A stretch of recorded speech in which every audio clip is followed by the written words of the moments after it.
Coucou tout le monde, c'est Do. Aujourd'hui, je voulais vous parler de l'histoire du Ouija. Parce que contrairement à ce qu'on croit, il y a beaucoup de fausses rumeurs et de légendes urbaines autour de ça. À la base, ce sont les frères Parker. Oui, les frères Parker, des jeux Parker, qui avaient inventé cette petite planche. Et c'était un jeu pour enfants. Mais c'était vraiment une petite planchette et puis il y avait vraiment quelques lettres. Et il y avait donc le Wii, O-U-I. Donc c'était le Wii en latin. Et le ja pour le oui en allemand. Donc oui, ja, ça vient de là. Et voilà, le temps est passé, mais pas plus que ça. Quelques années après, ce sont deux entrepreneurs, donc Elijah Bond et Charles Kennard, qui ont repris ce filon et qui ont créé donc après une planche toujours pareille au départ pour enfants. Et là, ils l'ont vraiment plus appelé sur, on va dire, planche divinatoire, mais encore, c'était toujours pour les enfants. Et ça se commercialise, voilà, c'est bon, voilà. Et ils mettent une petite légende derrière ça avec des divinités égyptiennes, avec des méthodologies ancestrales. Enfin, ils mettent un côté parapsychologique et du mysticisme dessus, pour être un peu plus vendeur. Ah, ils ont oublié d'être cons, ils sont commerciaux, hein, les ricains. Ils en avaient dans le cabochon.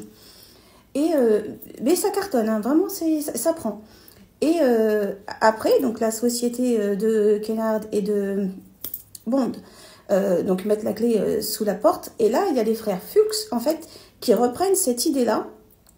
Et là, par contre, ils en font quelque chose de génie, en fait. Donc, ils l'achètent, enfin, ils reprennent le concept en 1891, brevet déposé, etc. Sachant qu'en 1892, ça faisait 27 ans après la guerre de sécession. Donc, à savoir que les États-Unis, c'était là où ils ont perdu vraiment beaucoup d'hommes.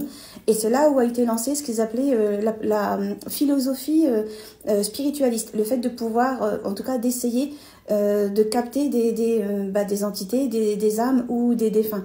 En fait, il y avait tellement encore beaucoup de familles endeuillées par rapport à ça. Enfin, même 27 ans après, c'est encore l'histoire était encore très marquée par la guerre de sécession. Et beaucoup, s'ils pouvaient parler avec quelqu'un de leur famille, enfin bref. Et ils se sont vraiment basés sur la méthodologie des médiums, en fait, le fait de se concentrer, de mettre des bougies, de mettre la petite planche. Enfin, ils avaient pris un peu ça des médiums. Et puis, ils avaient mis beaucoup de mysticisme aussi, ils avaient compris. Donc là, ils avaient mis, oui, quand on a cet objet, il peut se passer des trucs. Quand on a des objets, il peut y avoir des déplacements d'objets. Quand on a ça, il peut y avoir des phénomènes paranormaux. Quand on a le Ouija, il peut... Enfin, en fait, les frères Fuchs, ils avaient vraiment mis du génie à créer des rumeurs et du mysticisme autour de cette planche. Et ça a pris tellement une ampleur que ça a dépassé outre-Atlantique. Le fait de se dire qu'il pouvait vraiment se passer des trucs de dingue. Mais à la base, c'est une rumeur. Et c'est parce que idée de génie. Et ça s'est vendu comme des petits pains. Et donc ça a pris... mais quand je vous dis une ampleur, c'est une ampleur de fou. Après, c'est vraiment à partir de 1920 où là, en fait, il y a vraiment eu le mouvement spiritualiste, hein, les années New Age, où là, avec les médiums, etc., où là, les gens, ils avaient vraiment envie de parapsychologie, de vouloir voir les morts, de vouloir leur parler. Enfin, la médiumnité, la spiritualité, la voyance, enfin, tout ça, ça a cartonné vraiment à ce moment-là. Me parlez pas des Sir Fox et tous ces trucs-là, parce qu'elles ont rien inventé, elles ont juste pris un concept qu'elles ont mis à leur sauce, et après on a bien vu que c'était de la merde ce qu'elles avaient fait. Mais si on reprend l'objet en lui-même au départ, c'était pas de la merde, c'est juste des gens, de toute manière, hein, quand on fait un truc bien, il y a toujours quelqu'un qui fait de la merde à côté. On reprend par exemple, Hiroshima, etc. À la base, la bombe en elle-même, elle n'était pas faite pour ça. C'est juste après on l'a détournée et on a fait de la merde. Enfin bref, comme on dit, hein, l'enfer est pavé de bonnes intentions. C'est ça, c'est que quand tu essaies de faire une bonne action, tu as toujours un connard qui va faire une mauvaise action avec ta bonne intention. Enfin, vous comprenez ce que je veux dire. Mais à la base, c'était ça. Et après, donc les médiums se sont donc accaparés la planche du Ouija. Et là, en revanche, ils ont voulu vraiment mettre... je dis elle parce que je pensais à moi. Mais c'est il, hein, le masculin l'emporte, on le sait. Donc, ils ont voulu vraiment faire après une vraie planche. Donc là, c'était vraiment avec ce qu'ils appelaient du bois noble. Donc vraiment avec de l'hêtre, du chêne, du merisier, avec toujours la petite goutte ou le curseur, hein, si vous voulez, du même bois que la planche. Vraiment mettre un liseré autour pour protéger. Donc évidemment, l'alphabet, le oui, non, peut-être, 1, 2, 3, 4, 5, enfin bref, de 0 à 9, un merci, un au revoir, enfin bref, planche Ouija. Et c'est vrai que souvent sur les planches Ouija, on trouve aussi des symbolismes avec des pentagrammes et des pentacles. Donc ça, c'est le côté protection. On peut voir aussi un soleil et une lune pour représenter le jour et la nuit. Enfin, il y a souvent des petits trucs comme ça qui reviennent. Mais c'est vraiment ce côté où on se rappelle, en mémoire, en conscience, que bah, dans l'au-delà, tout ça, ça n'existe pas en fait. Le temps n'existe plus. Donc le jour et la nuit, par exemple. Donc voilà. Ensuite, le Ouija en lui-même, il y avait vraiment ce côté où ça sert à, évidemment, à parler aux morts, etc. Mais c'était aussi en partant du principe que les morts avaient accès à notre futur. Donc c'était aussi un moyen de communiquer avec eux, non pas que pour avoir de leurs nouvelles, mais pour savoir ce qui allait nous arriver à nous. Et après, moi je sais que quand je l'ai fait, j'ai eu des choses qui se sont avérées vraies. Maintenant, je ne peux que prêcher pour ma paroisse et pas celle des autres. Je sais que vous allez me dire que oui, vous avez fait du Ouija, etc. et qu'il vous arrivait des trucs de dingue. Parce que quand on écoute tout le monde, il est toujours arrivé des trucs de dingue à tout le monde. Mais moi, je vous assure que depuis que j'en ai fait. Et j'en fais encore des soirées comme ça. J'ai jamais vu des chaises qui se sont mis à voler. J'ai jamais vu des couteaux se balader de partout. Et j'ai jamais vu quelqu'un qui a fait une tête en 380.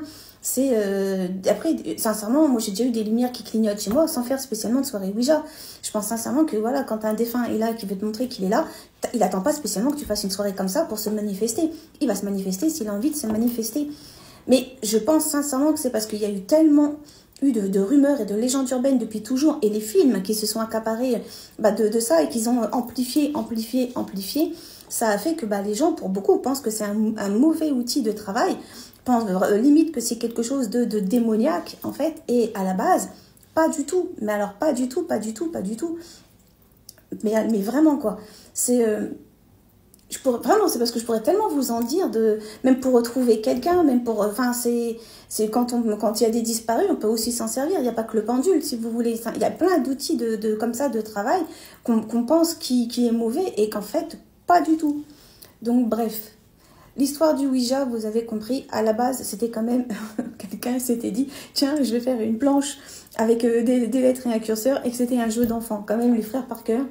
Eux, ils avaient une sorte d'idée de génie, mais ils avaient mis un copyright dessus, si vous voulez, mais pas plus que ça. En fait, ils y croyaient sans y croire. Bon, après, il faut vous remettre aussi, c'était dans les années... dans le début d'année 1800, quoi. Donc, c'était pas encore ce qui existe aujourd'hui. Et puis, n'oubliez pas qu'en plus, aux États-Unis, par rapport à la planche spirit, ils étaient quand même un pays quand même ultra... conservateur, c'est aussi un pays ultra catholique, chrétien. Donc le fait de savoir si leurs défunts étaient au paradis ou en enfer. Je reviens toujours après la guerre de sécession, puis après, bon, ils ont gardé ce principe-là quand on perdait quelqu'un et à savoir où il était. Il y avait un côté un peu rassurant de se dire que les êtres qu'on a aimés sont bien passés dans la lumière. Et le point de départ, ça a été ça. Après, que d'autres ont fait de la merde dessus, bref... on sait, on connaît l'histoire. Mais je voulais vraiment vous raconter la vraie histoire du Ouija. Et c'est ça, en fait. J'aime tellement l'ésotérisme, j'aime tellement mon métier, que moi, quand je travaille, c'est pas juste un truc en surface. J'ai pas juste été un jour acheter une planche Ouija dans un magasin ou un jeu de cartes à Cultura. Je me suis dit, tiens, voilà, je suis médium voyante, ça marche pas comme ça. Enfin, ceux qui font ça, soleil sur vous, voilà. Enfin, bref, le soleil brille pour tout le monde. Mais je pense sincèrement que pour faire des métiers comme ça, il faut vraiment avoir une bonne base derrière. Et vraiment, je suis vraiment une passionnée de ça, quoi. J'espère que l'histoire vous aura plu. Peut-être pas convaincue pour le faire, mais déjà plu, ce qui serait déjà pas mal. À tous, une très très bonne journée. Des bisous. Je vous aime. Like, commande, partage. Tu sais, tu connais. Abonne-toi si ça te plaît. À très bientôt dans une prochaine vidéo. Ciao, ciao. Bye, bye.